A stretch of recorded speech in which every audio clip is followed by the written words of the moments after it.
yang paling fatal itu adalah menyerang ke otak, ensefalitis. Semua usia. Menyerang semua umur, hanya memang ada yang golongan yang rentan, yaitu anak, lansia seperti saya. Oke, bismillahirrahmanirrahim. Assalamualaikum warahmatullahi wabarakatuh. Waalaikumsalam warahmatullahi wabarakatuh. Iya dong, bersama saya Dr. Anita Asmara berjumpa lagi di Ikra Medical Podcast. Dan bersama kita tamu yang luar biasa. Guru saya, dosen saya, Masya Allah ya, Dr. Primal Sujana, spesialis penyakit dalam. Beliau anggota pengawas Ikra dan beliau juga dosen klinis di FK Unpas ya dok ya. Iya, alhamdulillah. Dok, bagaimana kabarnya dok? Lagi sakit kaki ini. Aduh, kenapa ya, dok? Dokter Anita kan juga masih dalam pemulihan. Iya. Nah itulah dia, pejuang-pejuang Ikra itu luar biasa. Terima kasih, saya sangat salut. Ini sebagai anggota Dewan Pengawas. Masya Allah. Saya sangat salut, walaupun ini masih bisa memberikan ilmu untuk kita semua. Alhamdulillah, terima kasih Dok Anita. Saya kan setahun yang lalu jatuh patah kaki, sampai kainnya nyeri keneh gitu. Maklum. Jadi sekarang juga lagi agak, soalnya kan jangan diceritakan, menurut kan dokter. Memang ternyata dokter itu gitu ya. Iya. Kita tidak pernah nurut. Dari ke pasien, Bapak, Ibu harus begini. Mau dibalikin, dok, kayak saya gini, Bapak Ibu harus berolahraga, ya minimal setengah jam. Ada dokter sok olahraga, sok mimpi. Ngalamun. Aduh, Masya Allah. Ya. Amin, sama-sama ya. Ya, Dokter Anita juga cepat sembuh. Alhamdulillah. Insya Allah hari ini kita akan membahas tentang memahami virus Nipah, tentang tinjauan medis dan resiko penularannya. Ya. Boleh dok ceritakan. Jadi begini ya ceritanya mah. Waktu tahun 99, jadi ada satu kejadian KLB di Malaysia. Waktu itu diduga virus yang lain, tetapi ternyata setelah ini virus itu spesifik. Virusnya virus RNA, dan di Malaysia itu di sekitar Sungai Nipah. Jadi disebut virus Nipah. Nah, waktu itu KLB-nya luar biasa. Di Malaysia, pindah ke Singapura, kemudian Filipina, Bangladesh, dan bolak-baliknya. Terjadi mulainya dari situ, gitu ya, itu virus RNA. Dan ternyata sekarang jadi lagi. Jadi di 2026. Kemarin di India kan, luar biasa, banyak yang meninggal juga. Waktu itu kita juga waspada ya, dan sehingga ada salah satu buku di terbitan Kementerian Kesehatan. Baik sekali ini nih. Nanti tolong bisa di-download. Saya kira ini gratis. Kalau di-download. Dilihatin ke kamera ya. Kamera itu. Itu. Ya, jadi ini terbitan Kementerian Kesehatan tahun 2021. Pedoman pencegahan dan pengendalian penyakit virus Nipah di Indonesia. Ya, ini bagus sekali gitu ya. Ya, itu jadi sudah lama sih sebetulnya. Jadi re-emerging ya. Jadi muncul kembali. Kenapa muncul kembali? Karena kan telah terlihat kerusakan di muka bumi. Betul. Akibat ulah manusia jadilah itu ya. Iya, kita harus ini. Makanya restoratornya kan sudah ada. Dokter Kadarsah itu karsepnya penghijauan, pelestarian lingkungan. Insya Allah mudah-mudahan bisa memperbaiki lingkungan kita ya. Itu saja. Kan jadi bicara ke lingkungan, tapi memang berpengaruh ya dok. Berpengaruh karena kan nanti ya, jadi memang cepat sekali menularnya gitu. Gejalanya seperti apa nih? Jadi virus ini kan virus RNA ya. RNA itu sama seperti virus influenza, sama seperti virus COVID, mudah sekali bermutasi itu sifatnya. Nah, kemudian sumbernya dari mana? Itu katanya kalong. pembawanya tuh induk semangnya teh kalong. Kalong buah. Bahasa Latinnya ada, tapi saya nggak hafal, gitu ya. Ada kelelawar itu.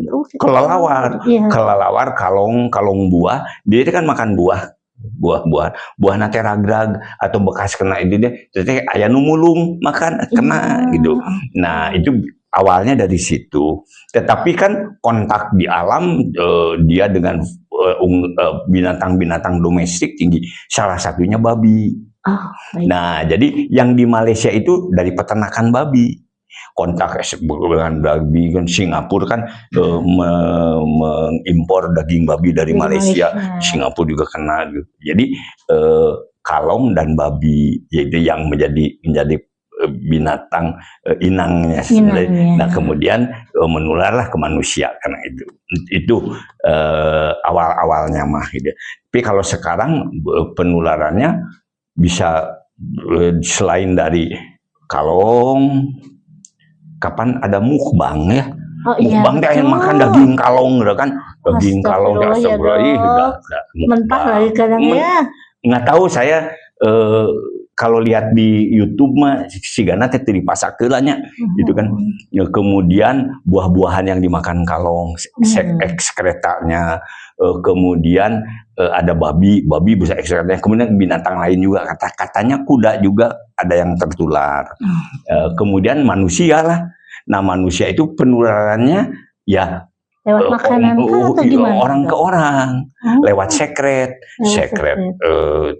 tubuh, baik itu droplet, baik itu dari urine, tinja, cairan tubuh, dan itu bisa kontak langsung. Iya, jadi lebih mudah sekali menyebar, gitu kan itu.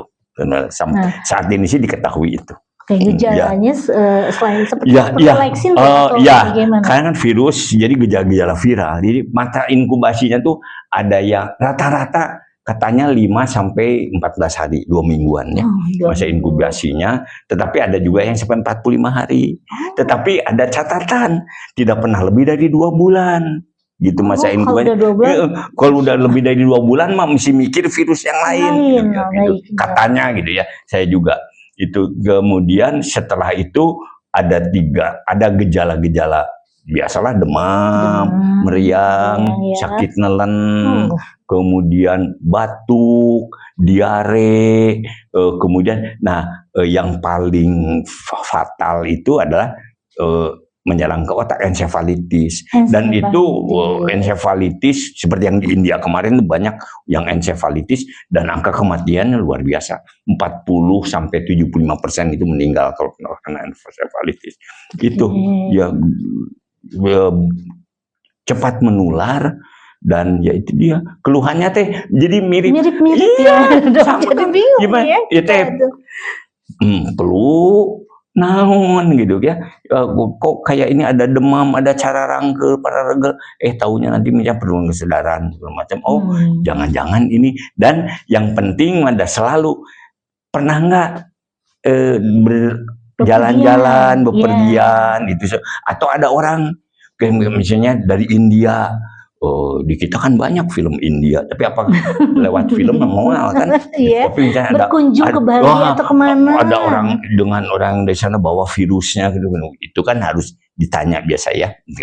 Kemudian juga kalau karena dia dari orang ke orang, mungkin spesimen pemeriksaannya. Jadi kita petugas kesehatan, petugas laboratorium adalah orang yang sangat rentan dari zaman dahulu rentan, dari COVID rentan, dari flu burung rentan, flu PDM 09 rentan, super flu rentan, sekarang nipah juga rentan, gitu kita itu beneran.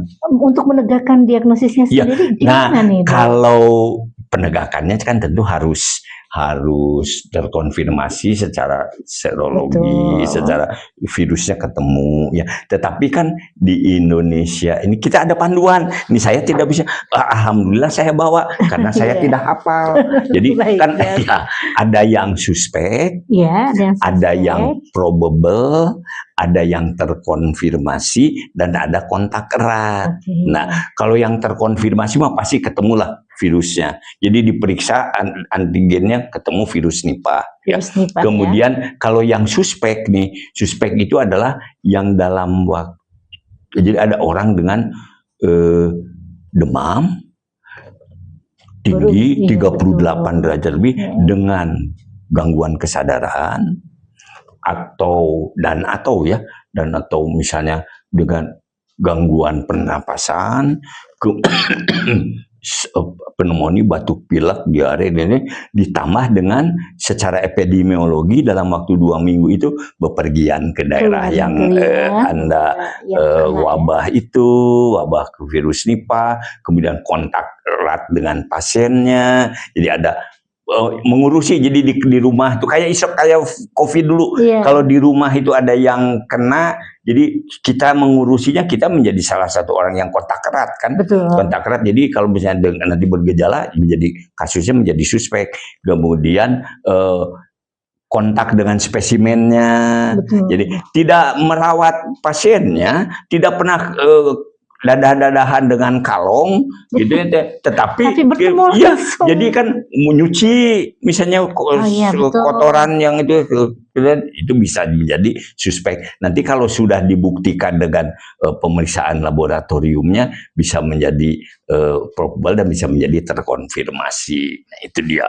Tapi berarti untuk labnya sendiri sudah siap ya? Labnya kalau untuk yang saya tahu, kita selalu merujuk ke ada pusat-pusat ya, terutama ke Balitbangkes. Litbangkes, Kementerian Kesehatan tentu menyediakan pemeriksaan di sana, dan nanti mereka akan konfirmasi dengan laboratorium rujukan yang ditunjuk oleh WHO. Setahu saya itu. Jadi kalau beda dengan COVID, COVID mah di mana-mana ya, keluar rumah juga di pengkolan udah ada, boleh periksa antigen, periksa ini ya. Baru 2 lengkah ada lagi. Nah kalau yang virus Nipah ini belum. Jadi tidak seperti itu. Mungkin kita harus fasilitas kesehatan tertentu pun harus merujuk ke yang ditunjuk, mungkin yang saya tahu sih Balitbangkes ya, Balitbangkes di Jakarta. Tapi apakah di Bandung biasanya Hasan Sadikin gitu kan yang ada, saya belum terlalu paham soal itu. Tapi ya untuk WHO mewajibkan untuk setiap negara itu ada pusat laboratorium yang bisa memeriksa itu, bisa mengkonfirmasinya. Itu. Berarti memang di Indonesia tuh Bismillah jangan sampai ada gitu ya Dok. Bismillah lah ya, jangan sampai ada. Tetapi rasanya dunia ini sempit. Iya gitu. Betul sih. Ya, saya sekarang di Ikra. Nanti saya bisa makan malam di Dubai. Masya Allah. Di Burj Khalifa. Iya, itu saya bisa. Kita kan dekat. Atau misalnya nanti 3 jam lagi saya bisa ada di Kuala Lumpur atau di mana gitu. Bisa joget dengan penari India dan dari India langsung. Itu kan bisa. Itu karena kita terdekat sehingga penularan itu menjadi sangat cepat, itu lain dengan yang dahulu kala. Sehingga tetap kita harus berhati-hati, harus waspada ya. Sampai saat ini sih belum ada laporan kasus ini di Indonesia. Betul. Belum ada. Tetapi ya mudah-mudahan memang tidak ada. Sebab kalau belum ada kan berarti bisa apa ada. Belum ada yang diperiksa. Betul. Atau ada ayo mah flu dikerok juga sembuh, ada mungkin ya gitu. Sebab ya kasus encephalitis juga di kita ada, ada. Kemudian ini hanya tinggal konfirmasi, mudah-mudahan sih tidak ya, karena itu kan cepat sekali di India itu kan luar biasa itu. Kemarin itu ya. Jadi itu mungkin perbedaannya lebih tadi ya untuk gangguan neurologisnya. Ya kebanyakan memang yang fatal itu ke encephalitis. Tetapi permasalahannya begini Dokter Anita. Ini belum ada obatnya. Obat yang spesifik antiviral untuk Nipah itu belum ada. Jadi pakai suportif saja. Artinya demam kasih paracetamol atau ibuprofen, kurang demamnya. Cara rangkel kalau tidak dipijat ya dikasih analgetik atau apa. Kemudian muntah, anti. Ada penurunan kesadaran, ini mungkin perlu ventilator. Jadi semuanya suportif, tidak spesifik untuk antivirusnya, karena memang belum ketemu, belum ada. Dan vaksinnya pun belum ada. Tidak seperti COVID kemarin baru aja, bukan baru aja, amit-amit. Sebentar aja udah ada vaksinnya kan. Tapi kalau sekarang Nipah itu ya belum ada gitu.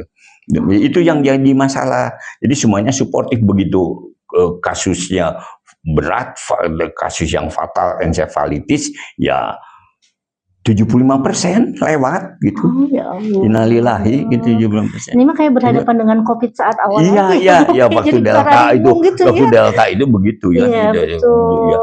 Ya, itu dia. Angka kematiannya juga sangat tinggi berarti. 40 sampai 75% angka kematian. Sangat tinggi. Kita harus sangat-sangat waspada ya. Jadi hati-hati yang mau bepergian ke Malaysia, ke Singapura, ke India, kan Singapura sudah menetapkan screening gitu kan, ketat sekali sekarang kan itu. Kemudian ke Bangladesh, Filipina juga pernah, sudah ada pernah kejadian dan berulang 99, kemudian ada 2008 gitu ya, kemudian 2011, 18, kemudian sekarang 2025, kemarin 2026 itu outbreak lagi di beberapa tempat gitu. Jadi bagaimana nih Dok untuk pencegahannya nih? Bisa kita lakukan ya? Kalau pencegahannya mah satu ya kita berdoa dengan itu ini supaya tidak terjadi. Tetapi ya secara umum sih PHBS. Seperti dulu COVID. Iya, PHBS, kemudian jalankan protokol kesehatan. Waktu COVID kita kan ini pisan ya, PSBB, juga kemana-mana. Pakai masker. Di masker, batuk ada etiket batuk dan bersih, cuci tangan. Sekarang mau boro-boro. Iya Dok, ya kan? Manusia itu cepat berubah. Iya gitu. Jadi ya PHBS harus kita laksanakan kembali. Kemudian mungkin kalau tuh jadi batuk, prinsipnya sih mohon maaf ya, ladiror waladiror ya. Kalau kita jangan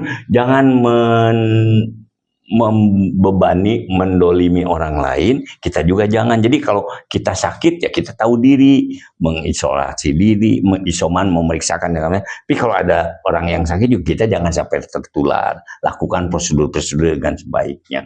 PHBS itu sudah cukup bagus, sangat bagus itu. Ya? Hanya ya kita kan ya ngejalankannya itu angin-anginan gitu kan. Gitu seperti yang tadi saya sampaikan pagi kita sebelumnya kita sampaikan ya pan gitu kita adik kapasen mah ibu bapak kedah kieu dibalikin adik dokter gitu mana mami emot gitu kan ya gitu. Kayak masker aja sekarang udah jarang masker aja udah jarang digunakan gitu. Jadi memang perlu ada kewaspadaan dan meningkatkan PHBS ya. Betul, PHBS harus digunakan. Kemudian cuci tangan yang penting itu kan.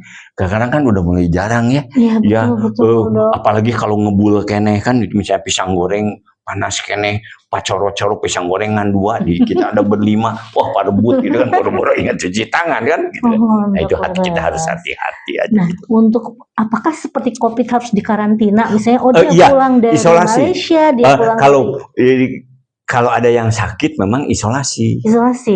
Dan di India itu diterapkan karantina.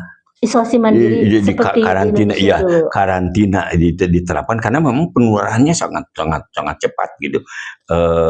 Jadi ya kita ya pokoknya mungkin kita harus saya sedang influenza, batuk pilek, mau keluar rumah gitu ya. Cobalah mungkin wajib keluar rumah gitu ya. Pakai masker lah gitu ya. Jangan sampai nggak usah jarak 1 meter kan gitu. Tapi tong harewosan kan. Karena kan takut nanti sekretnya. Itu perlu dijalankan kembali kalau menurut saya sih. Dan itu kita sudah kurang ya sekarang mah ya, gitu ya. Riungan udah jalan. Makanya badai Ramadan. Iya, Ramadan insya Allah gitu kan. Kemudian konser banyak, resepnya juga dirugan gitu kan. Kayaknya udah mulai aja ya, gitu. Kita mulai lemah ya dulu sampai kena COVID. Tapi protokol seperti itu saya kira mesti dilaksanakan secara terbatas, tidak sampai PSBB atau apa, tapi secara terbatas. Kalau kita merasa sakit, prinsipnya jangan menulari orang lain, apalagi orang yang tersayang di rumah. Kemudian kalau ada yang sakit orang lain, kita bukan menghindar, tapi kita memproteksi diri, kan gitu. Itu saja. Menjaga itu. Kan belum ada vaksinnya. Belum ada vaksinnya. Tapi kalau kita misalnya vaksin influenza itu ngefek nggak? Sebetulnya kalau vaksinasi kan spesifik ya. Iya betul. Ya, kalau vaksin influenza untuk ini. Tetapi kalau kita sedang influenza diserang nipah lebih berat lagi. Memang ada manfaatnya vaksin. Jadi vaksinasi itu sudah dinyatakan oleh WHO sebagai salah satu upaya kesehatan masyarakat yang paling spektakuler. Paling paling berhasil, paling wah gitu itu vaksinasi. Sehingga harus dijalankan terus. Nah, permasalahannya kan ada yang tidak bisa divaksin, ada yang tidak mau divaksin. Betul. Nah itu dia, sehingga itu dia. Jadi ya kalau yang tidak bisa divaksin maka karena kondisinya segala macam itu apa boleh buat ya. Tapi kalau yang tidak mau divaksin janganlah ya. Kita upaya bersama untuk kebaikan bersama. Itu vaksinnya apapun lah, vaksin influenza. Jangan cuma kalau mau umroh aja atau mau haji mau divaksin vaksin aja. Dan kalau nggak bisa masuk ke sana kan. Tapi ya untuk sehari-hari kita juga. Cuma permasalahannya vaksinasi beda antara dewasa dan anak-anak.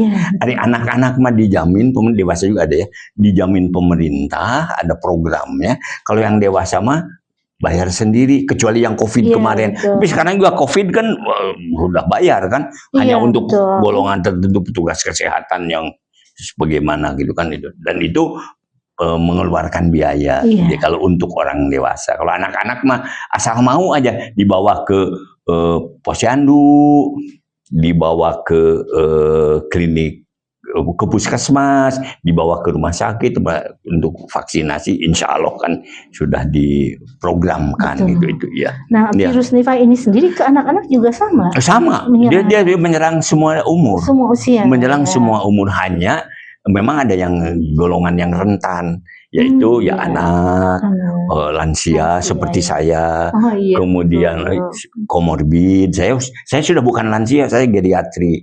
Saya sudah lansia plus beberapa penyakit. Geriatri itu termasuk golongan rentan. Kemudian orang yang kita tahu lah diabetes mellitus, kanker, mendapat terapi imunosupresan yang lama, kemudian petugas kesehatan seperti kita sehat juga berisiko, kemudian petugas lab, kemudian nanti mungkin peternak kan kalau peternak babi atau tukang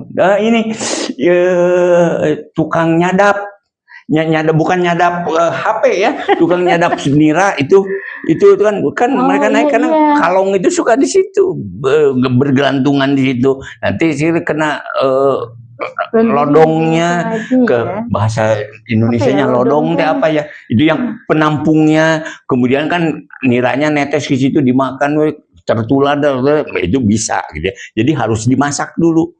Nah karena banyak sekali yang buah-buahan yang sudah terkontaminasi diambil dan dimakan langsung, yang itu menjadi sumber penularan gitu, yang terkontaminasi sekret kalong intinya. Dan buahnya juga macam-macam. Buahmu macam-macam. Buah kalong kan budak letik bisa ngapung, babakku ngapung ngapeting. Iya, itu kan dari orang tua kita itu sudah mengingatkan budak letik bisa ngapung, babakku ngapung ngapeting nguriling kakalayangan. Nah, nganu amis-amis sarupaning bubuahan, sarupaning, jadi semua buah-buahan juga hati-hati kalau memang sudah ada kasus. Tetaplah harus hati-hati walaupun kita belum melaporkan kasus nipah juga. Apapun, iya. Kemungkinan karena kalong itu ada beberapa spesies yang sudah diidentifikasi menjadi inang untuk ada sekitar ratusan virus, jenis virus, dan ada virus yang belum teridentifikasi gitu. Jadi tidak, mereka mah di kalongna mas ini simbiosis mutualistis, gitu. Tapi kan nanti kalau ke orang lain jadi sakit gitu ya. Di kalongnya mah aman-aman aja. Virus berkembang biak, kalong jag-jag, kelebaran kan gitu. Betul. Bisa makan amis-amis kan gitu. Itu. Nah, ini perilaku manusianya Iya. Jadi kita harus sangat hati-hati gitu. Padahal makanan-makanan yang halal, yang baik banyak, tapi insya Allah senangnya yang seperti itu ya dok ya. Nah dok, jadi ini mungkin buat teman-teman yang di garda terdepan nih, dokter di puskesmas, apa yang harus dilakukan nih dok? Satu tentu kewaspadaan dan ada panduan yang saya ini kan, ini bisa di-download nih gratis kayak kira. E-booknya ada ya? Ada PDF-nya. Saya sudah kirim ke dokter Anita itu PDF-nya. Jadi makasih, dok. Kalau saya mah tidak bisa baca PDF liur, jadi harus di-print. Dan di-printnya juga A4. Asli nama kecil, hurufnya teh kecil. Kalau huruf kecil-kecil tidak kebaca. Betul, jadi hurufnya harus gede-gede sehingga, nah ini di print, ini lebih nyaman lah untuk orang-orang geriatri seperti saya. Tetapi bisa download, bisa ini menjadi petunjuk awal, dan kemudian tentu kewaspadaan orang yang dengan flu, kita bisa tanya apa ini tanda usahawan gitu ya, sering pergian pulang dari India enggak gitu, dari India, oh iya ini, dan kita harus jangan nunggu ditanya. Jadi kita harus waspada yang sakit nanti. Dok, saya kayak sekarang ini kan, dok batuk pilek udah 3 hari ini nggak sembuh-sembuh, baru pulang umroh, oh kecapean gitu. Mangga tuh ini kita waspada. Oh di daerah Timur Tengah sedang ada wabah apa nih? Dulu MERS kan, oh jangan-jangan kita waspada. Kemudian jadi ya kita harus memberitahu petugas kesehatan kita baru bepergian dari mana. Karena kadang-kadang kan lupa. Di anamnesa harus masuk di perjalanan itu. Karena kadang-kadang suka lupa. Baru dari Indomaret atau dari Yomat. Saya barusan saya ke Indomaret nyari itu, tapi nggak ada, nggak usah kan gitu. Iya betul. Kita nanti ditanya Indomaret aja naon, nah nggak bawa kan susah. Oh iya cuma dieditnya. Soalnya, ya tadi saya bilang ke Iwan saya mau ke Indomaret lah, suka aja datang ke sana teh. Nggak jualan Pak, harus ke Gria jauh.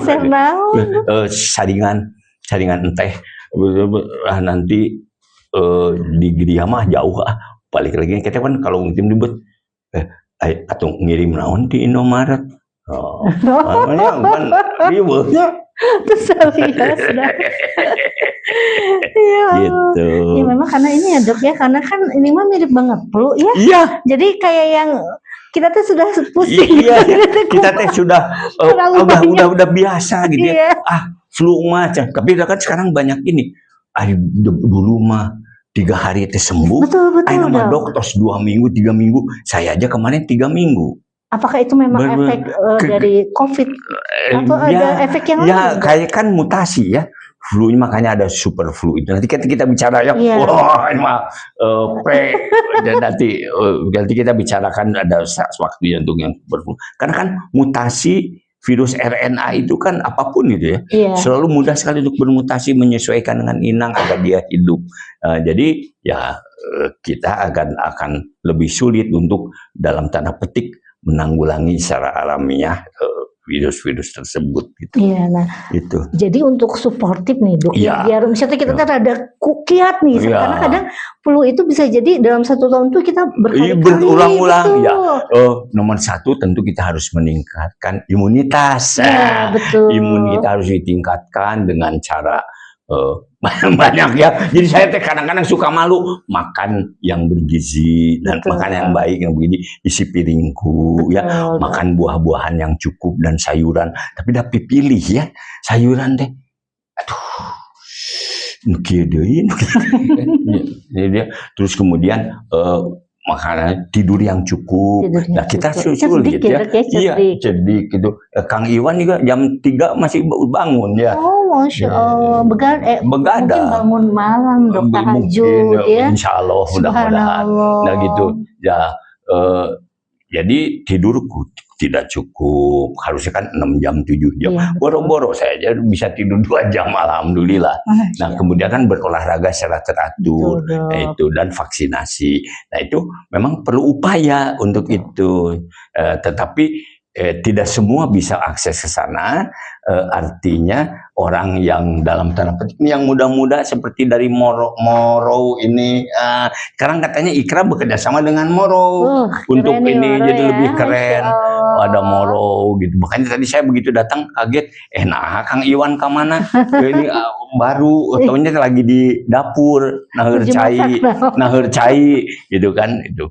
Nah, jadi terima kasih banyak, nanti bisa supaya lebih banyak orang yang terpapar, ya, supaya lebih banyak orang yang terpapar, semua kalangan masyarakat terpapar, sehingga bisa nanti ada yang nanya ke Ikra, ya, kalau soal ini bagaimana, ada usul apa kan gitu, jadi kita harus kita tampung ya, ada umpan balik ya, ada umpan balik untuk perbaikan dakwah dari Yayasan Wakaf Ikra Pajajaran ini. Iya, aduh, Masya Allah nih seru kalau sama Dokter Prima ya. Tapi kan nanti mah ada diedit, tidak langsung. Iya, tapi memang kalau podcast itu memang harusnya cair aja, jangan terlalu ilmiah, terlalu pusing gitu. Ya, tapi yang penting bisa ditangkap intinya oleh baik nakes maupun masyarakat ya, Dok. Karena kan memang virus Nipah ini mungkin belum semua orang juga tahu, semua orang juga mendengar ada geningan gitu. Virus Nipah ini antik. Oh, apa antiknya tuh, Dok? Antiknya saudaranya itu namanya Hendra. Asli, Dok. Virus Hendra. Oh, Masya Allah. Virus Hendra. Ya. Namanya itu, kemudian ada satu lagi yang namanya tidak. Tapi dari Malaysia juga ini? Enggak, virus Hendra itu sudah pernah di Australia kalau nggak salah ya. Ada virus Hendra, dan kelompoknya termasuk Hepana virusnya. Ya, itu jadi ya Nipah Malaysia, Hendra Australia, nah orang Bandung gitu. Jangan-jangan di Sumedang ayah Hendra. Seger painten Dok di Indonesia. Nah itu di kita banyak deh, ada Hendra. Kemudian ya. Jadi satu kelompok gitu ya, makanya bagus sekali gitu. Kata saya mah ayah Nipah, ayah Hendra, aduh kayak ulah Prima ulah. Sebenarnya gitu. Mana saya, Dok, tapi kami iya kalau urusan dengan penyakit mah jangan. Gitu. Iya, alhamdulillah hatur nuhun Dokter Prima. Sama-sama. Ini bahasnya kita Sunda Indonesia ya. Bahkan ada kawih, subhanallah. Iya, karena kan begitu, makanya itu dia, saya itu kenapa gitu ya, orang-orang tua uyut saya itu, nenek saya itu ketika mau tidur, saya masih kecil, suka nyanyi Kinanti itu ya, budak detik bisa kampung teh, iya Kinanti itu, kalong, tata rucingan udah selesai, naon cing, kalong, ternyata kalong itu memang biarkanlah dia hidup malam, ada alamnya, dan kita ya terpisah gitu ya, alam dia, alam ini, ke alam kita, jangan sampai. Nah kalau sudah bersatu jadinya begini, dia akan saling ini. Makanya kan saya itu dari Ciamis gitu ya, di Panjalu itu ada situ Panjalu, di tengahnya ada pohon dan banyak sekali kalong. Jadi jangan ada dalam bendungan, jangan ada pantangan, jangan mengganggu kalong, jangan diganggu, nanti bakal jadi matak gitu kan ya, matak ke kitanya. Jadi itu dia mungkin salah satunya kearifan lokal itu saya kira perlu kita pelajari. Iya, sesuai fitrah aja. Betul, iya. Yang memang betul. Baik gitu ya. Ya, halalan toyiban ya kita mah ya. Gitu ya, mungkin memang ini ujian manusia ya dok ya. Masya Allah. Hatur nuhun dokter. Sama-sama dokter Anita, terima kasih banyak. Jadi kita tuh ngomongin virus yang serius, tapi mudah-mudahan bisa ditangkap dan menyenangkan ya dok. Amin. Dengan virus tenamina seueur. Ada Nipah, ada Hendra, ada COVID, seueur geningannya, Masya Allah. Ada Ebola, ada Hanta juga, ada Hanta, ada Pumala, ada Seoul, ada banyak. Iya, namun mudah-mudahan kita semua terhindar dari virus-virus tersebut ya dok ya. Insya Allah. Dan meningkatkan tadi kewaspadaan serta PHBS untuk kemudian kembali ditingkatkan kembali bagi teman-teman nakes juga masyarakat secara umum ya dok ya. Kalau ngobrol mah hoyong nama langkung dok, tapi tos di pasien. Iya, sudah di kode atau 30 menit. Alhamdulillah Kang Iwan. Alhamdulillah. Ya, demikian sahabat Iqra Medical Podcast. Semoga apa-apa yang kami bicarakan pada kesempatan kali ini bisa memberikan wawasan tambahan ya dok ya. Bisa memberikan manfaat dan juga bisa meningkatkan kewaspadaan kita terhadap virus Nipah. Semoga kita bisa bertemu kembali di episode selanjutnya dengan narasumber kita Dr. Primal Sujana dan saya Dr. Anita Asmara. Sampai bertemu di podcast Iqra Medical selanjutnya. Wabillahi taufiq wal hidayah. Wassalamualaikum warahmatullahi wabarakatuh. Mohon maaf.